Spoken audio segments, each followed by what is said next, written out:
Greetings and welcome to another edition of 15 Minutes of Flame. This is Robert Phoenix, and it is the 23rd of May, and we are in some serious aftermath with what happened yesterday, late last night in Manchester, late here if you're in the United States. Actually, it was later in England. We found out in the evening here. What happened at an Ariana Grande concert in England, in Manchester. It's pretty difficult for me at times when I can't find words to talk about it. I mean, I can usually find the words to articulate something, and this is pretty shocking, I have to say.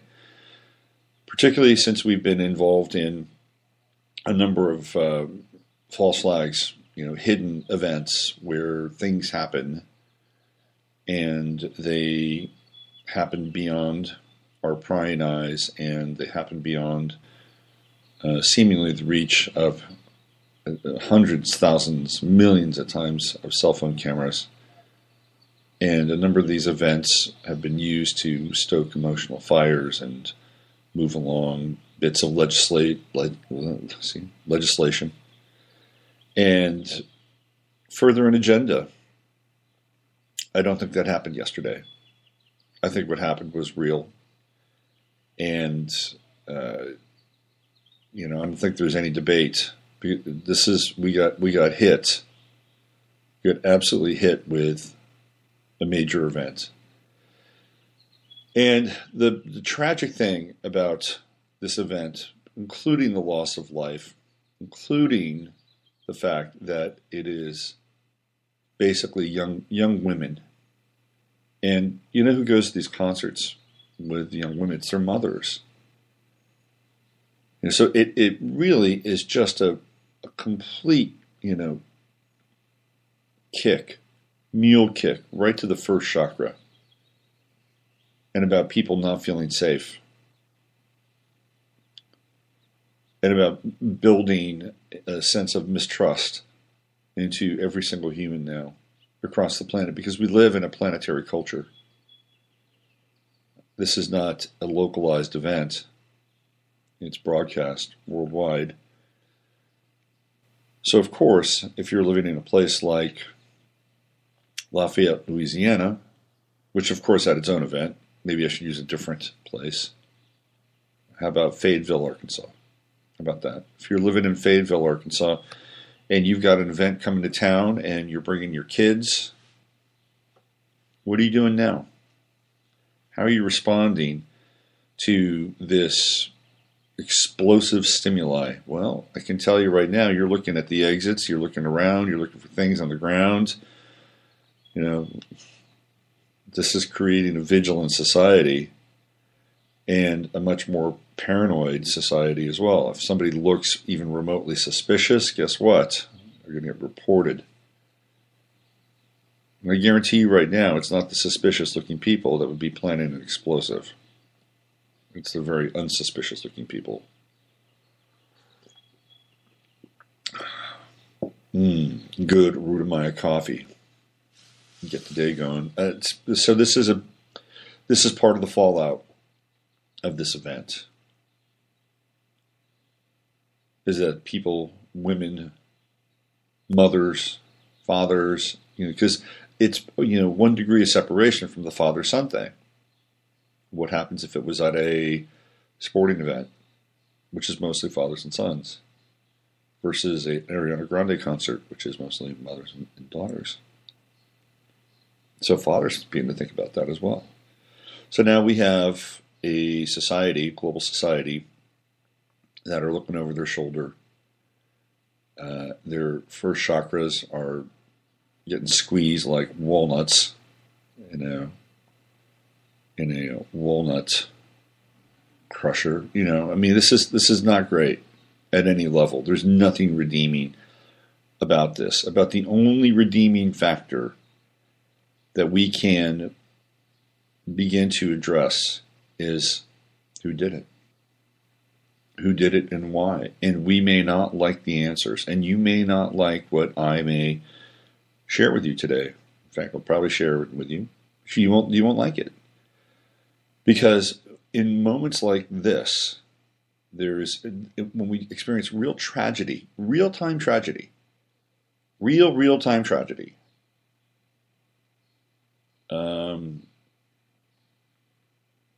there needs to be some kind of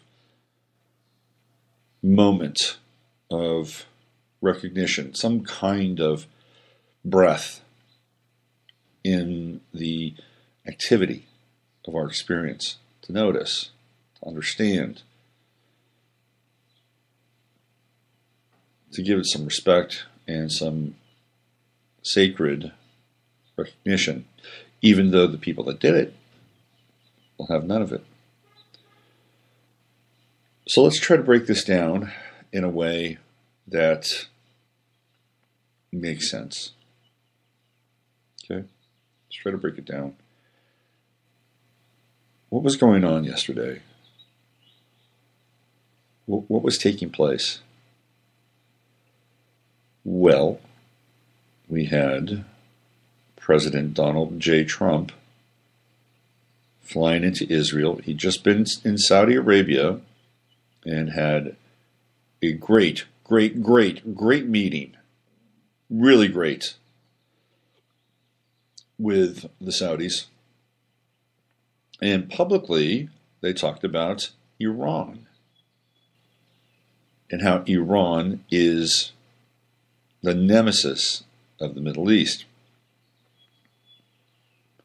And don't even get me started here, because that's completely inverted. He's hanging out with the Saudi Arabians, who have probably some of the worst human rights atrocities on the planet. And it is a fascistic theocracy. And he's there, hanging out, chumming it up, selling lots of weapons, and saying, we're going to start the Arab NATO, the Arab version of NATO, with Saudi Arabia and Lebanon and the UAE. And they can sell more weapons to Saudi Arabia so they can continue their war against Yemen, which the United States is participating in. So this is what happened 2 days ago. And of course, Jared Kushner, the ubiquitous Jared Kushner, is always there, making deals, wheeling and dealing his way to the eschaton. So then they go to Israel, and I watched I didn't watch it live, just after it was live. So the plane lands, and Trump shows up, and there's Ivanka. No, not Ivanka. Well, she was there too. But Melania, and Melania's hanging out with Bibi Netanyahu's wife.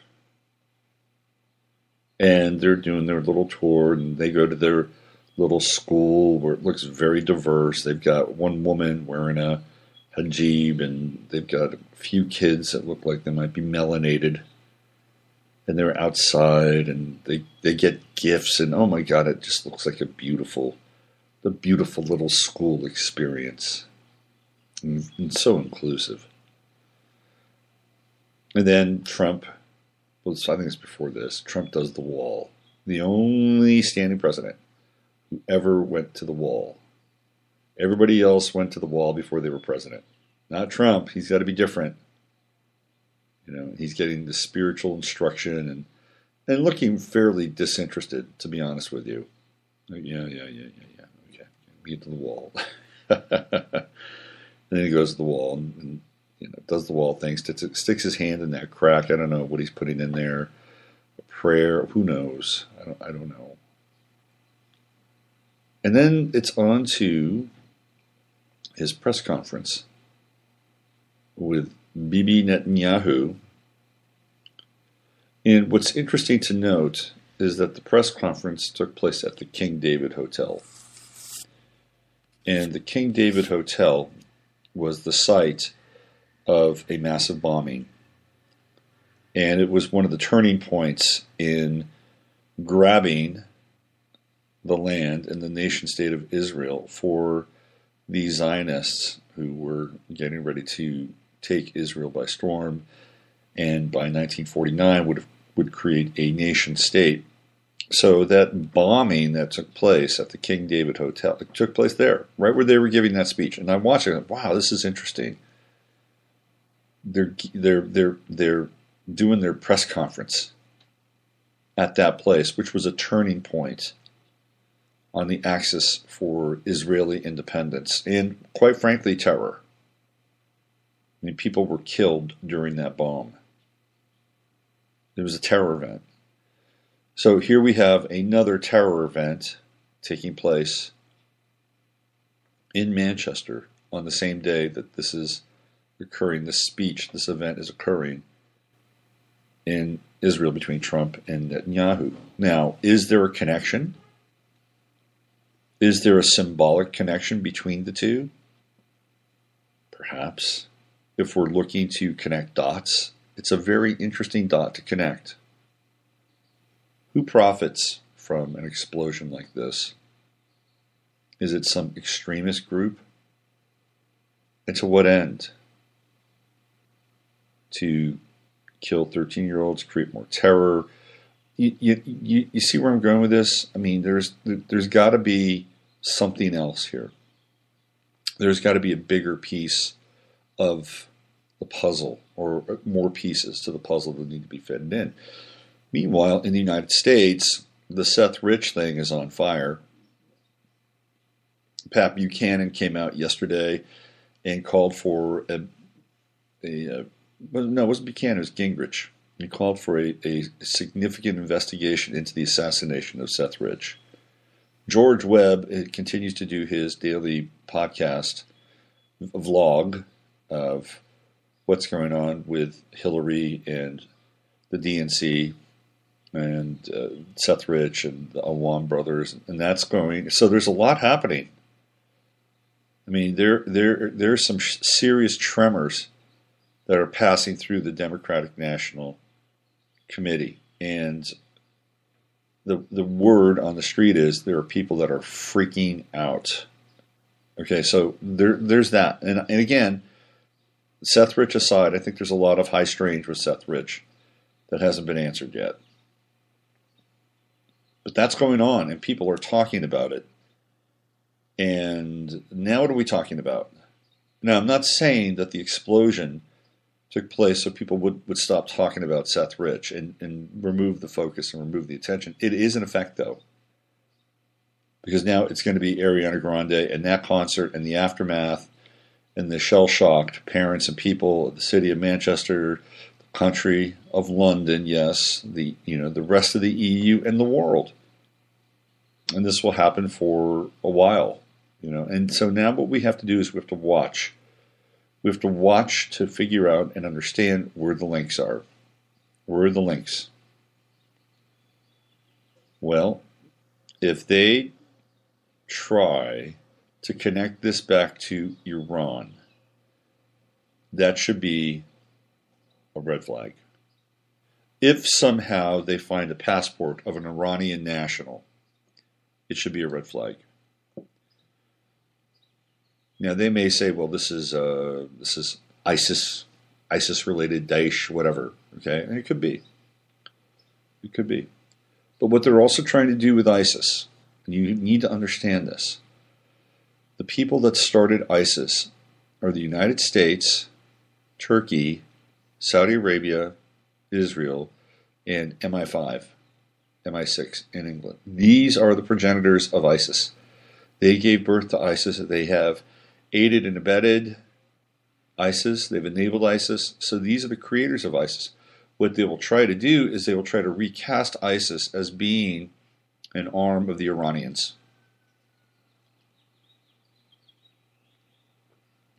And that ISIS is being funded by the Iranians. This is going to happen. I guarantee you. The dots are going to start to connect the dots. And remember, when people are in a state of trauma, what happens? They're looking for answers, they're looking for support, they're looking for security, and they want somebody to go take care of it. They want daddy to step in and make things okay. Just do anything. And this is the psychology that pervaded after 9/11. Just do anything. Just do anything. Please, please, please, please. So tragic. It's never happened before. Yes, he's a bad man. Go get Saddam Hussein. We don't care. We don't care if there's no weapons of mass destruction. We don't care. We don't care if he had nothing to do with it. He just looks like he had something to do with it. And he's a bad man anyway. And there may be other bad people there. Just go get them. Get them too. Round them up. Please. Don't ever let this happen again. This is the psychology that is pervasive post an event like this. And it's very difficult to step back and say, but this has been a really tragic event. Let's take a breath. Let's understand and recognize what happened here. And then next level is connect the dots. Who did it? Who's behind it? For what reason? There's always an agenda. There's always an agenda. And if you stay free and clear of being reflexive, which is difficult, it's difficult. Because what happens, and here's the flip side of the dichotomy, if we are so detached so that we're not reacting to anything, then it takes our humanity away from us in a lot of ways, right? Because then what happens? We're just observational robots. We all become a version of Mr. Spock or the Borg, whatever non-emotional Star Trek reference you can relate to. Data. So there's that fine line between being detached and being connected and moved. And I think we all have our relationship to that. And you got to figure out where you are with it. That's the bottom line. But it's going to be very interesting to see the fallout and what happens. As I want to do, I look at dates to try to see if there are any correlating events that took place on May 22nd throughout the year, or the years. And some pretty interesting days came up, some events came up. Let me get into a few of them.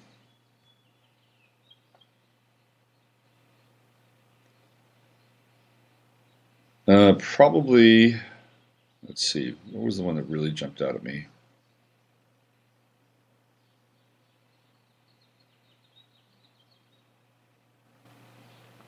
Hold on a second. One of them was not too long ago. There were a lot of airline crashes and events that took place on May 22nd. In 1962, Continental Airlines Flight 11 crashes after bombs explode on board. Now, I know nothing about this flight, but it seems very unusual in 1962 that a Continental Airlines plane would have bombs on it. It exploded. Lyndon Baines Johnson launched the Great Society in 1964, May 22nd, 1964, a date that changed history, a date that changed the planet. The Great Society and the War on Poverty was basically reorganizing the entire government itself, to some degree the Constitution. And this is on the heels of the Kennedy assassination, which was a military coup. And out of the Great Society, of course, we have the gargantuan welfare state. And it was really sort of the seal that brought liberalism and progressivism to the United States. And when I mean seal, I mean it was like, this is it. We are commemorating this day, and moving forward, this ideology would change everything. And I mean everything. That happened on May 22nd.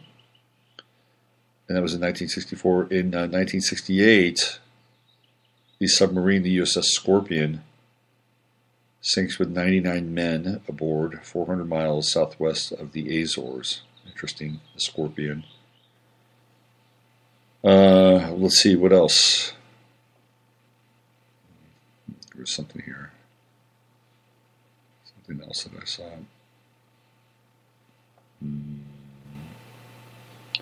Well, there was another plane, Air India, it's a 737, went over a cliff. Mangalore. I don't think there was a bomb there, but it killed 158 of 166 people. Oh, in 2011, the EF5 tornado, which just basically exploded Joplin, Missouri, they killed 162 people. There's $2.8 billion worth of damage. You know, I had George Norrie on my show back then. It seems like a long time ago, 7 years ago. It's mind-blowing. I had George Norrie on my show. He was involved in a short documentary, about a 30-minute documentary on what happened to Joplin. I had the filmmaker on, and I had George on. It was an interesting time.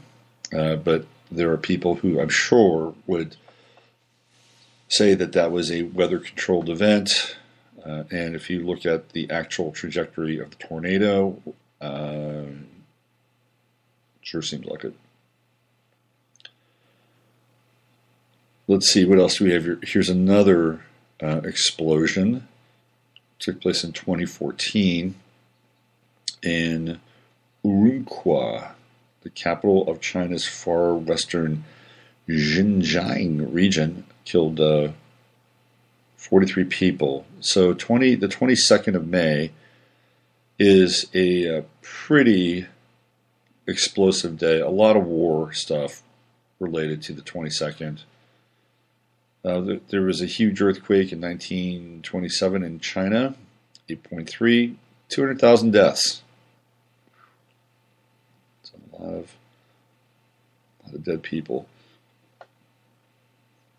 What else do we have here? Going way back in time. A lot of religious pieces connected to various popes. And I guess, let's see, 760, the 14th recorded perihelion passage by Halley's Comet. That was seen. I think really the big event here with all of this is the Great Society, number one. And number two, this bomb explosion, which I was really not aware of, is Continental Airlines Flight 11. Investigation. Let's just see here. Okay, so this was, all right. This was a bomb that was placed on a plane by a guy by the name of Doty, D-O-T-Y, and he had taken out a life insurance policy. So, okay, I didn't connect the dots here, but if you ever saw the movie Airport with Charlton Heston and Lloyd Bridges, at Continental Airline Flight 11, that's the backdrop of the movie Airport. Did not know that. Interesting.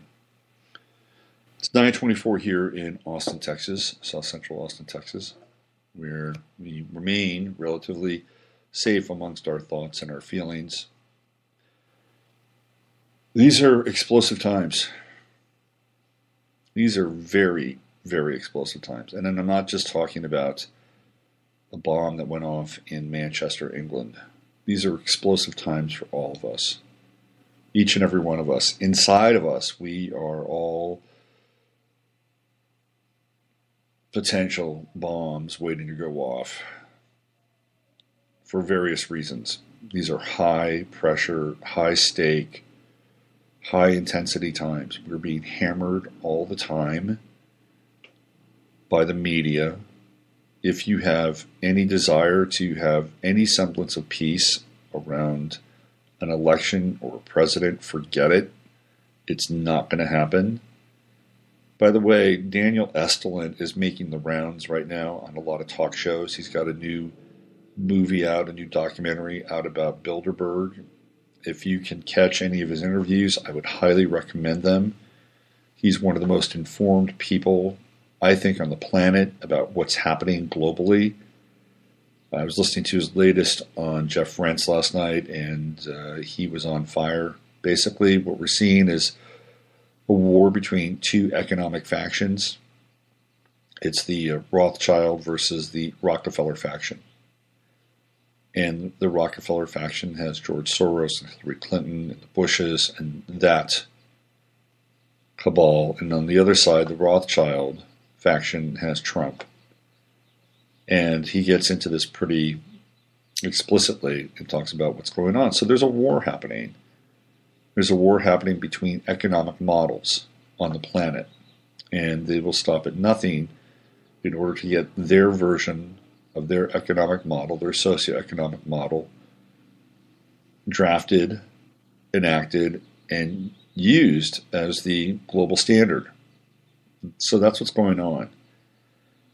So I highly recommend listening to Estlin. He gets into these economic zones, economic trade zones, which we've known about for years. But his are a little bit different.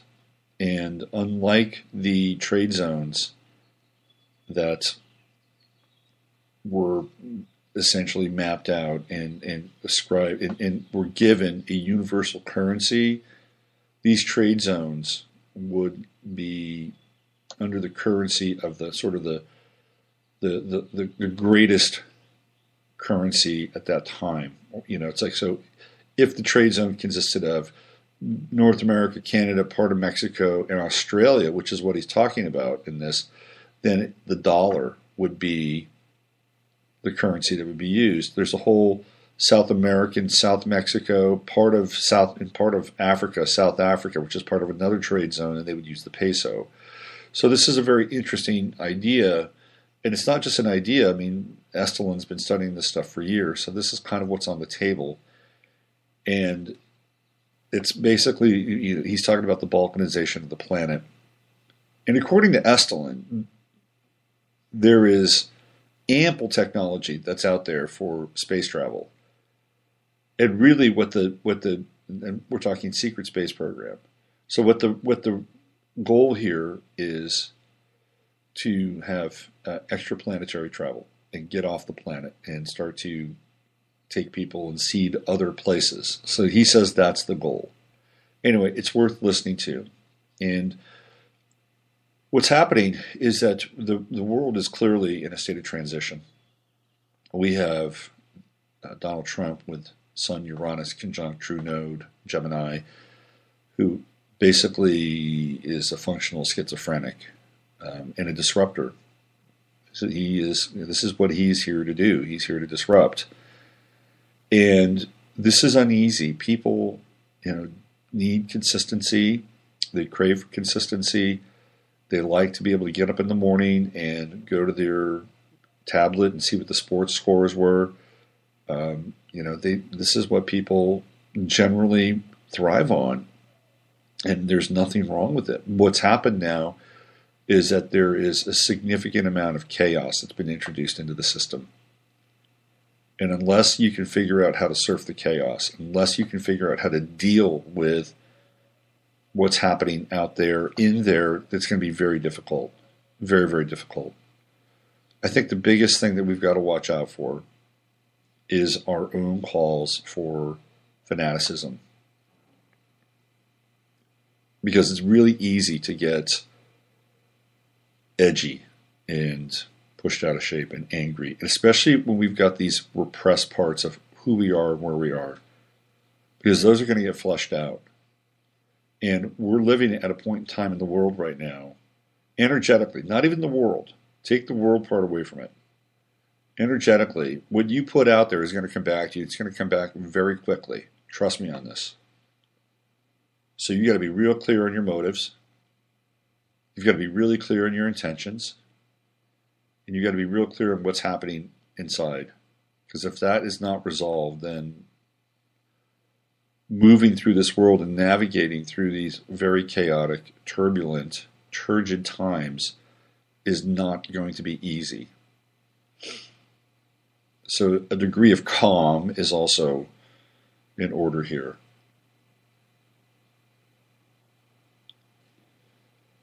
So we'll end this broadcast, this 15 minutes of flame, close to the 30-minute mark, which I think most of you appreciate, with that sentiment, to be the eye in the center of the storm. And if enough of us are the eye in the center of the storm, then a calmness and a stillness and a sacred energy can emanate from that place in each and every one of us. I want to give a big shout out to my girl Audrey up in Detroit, Michigan. She sent me an email. It was her birthday yesterday. I just want to read this. This is a really interesting... Audrey's been listening to the show for years, and she's one of the brightest people I know. Let me see if I can get her on. Hold on a second. I'm having a hard time finding her email. She made some really interesting connections. I just got to find this thing. It's worth reading.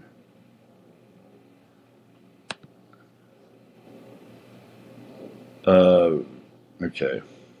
I just got to read this to you. So this is pretty strange.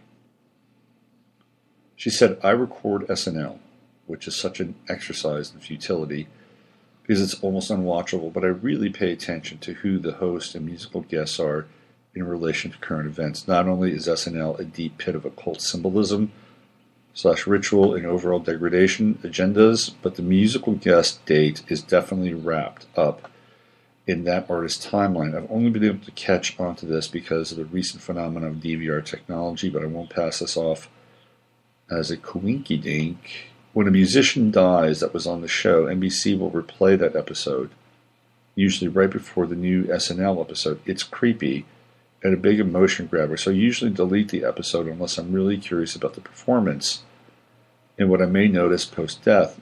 This week, they reran the episode with Soundgarden. Guess what the original air date was? May 18th, 1996. Almost 21 years later, Chris Cornell is dead.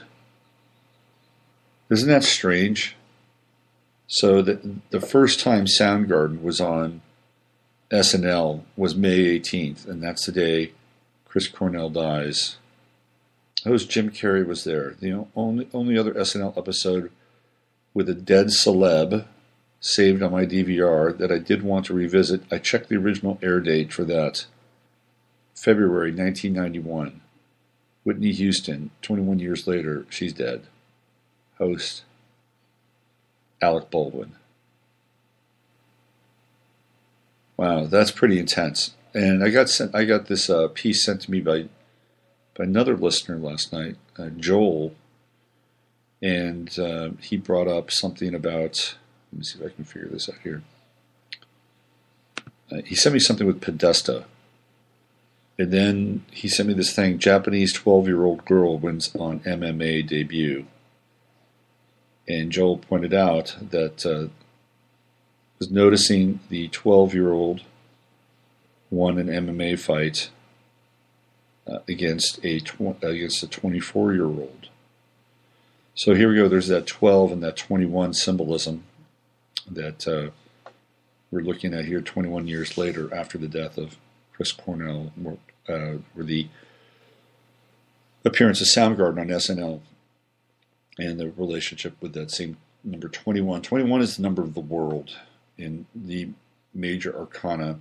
It might be interesting for us to go back and revisit the cover of The Economist with the tarot cards and Trump and see where we are with all of that. Interesting stuff. Always something lurking in the matrix, behind the matrix. The program, the numbers, the symbolism that drive a lot of this at a psychic and emotional level. All right, so that's it for today. You know the drill. Use your head to discern what's real, your heart to stay open what's possible. I know it sounds cliche, but prayers go out to those people in Manchester who did lose children and wives and sons and maybe husbands, if they were whoever passed away. Prayers go out to them, and we pray that we can get to the bottom of this madness and untangle these knots so that this bullshit on this planet can eventually end. But it's not going to be sentimental and reactive action that will solve this. It's going to be something very, very different. All right, we'll see you tomorrow, 24 hours from today. This is Robert Phoenix, and you've been listening to 15 Minutes of Flame.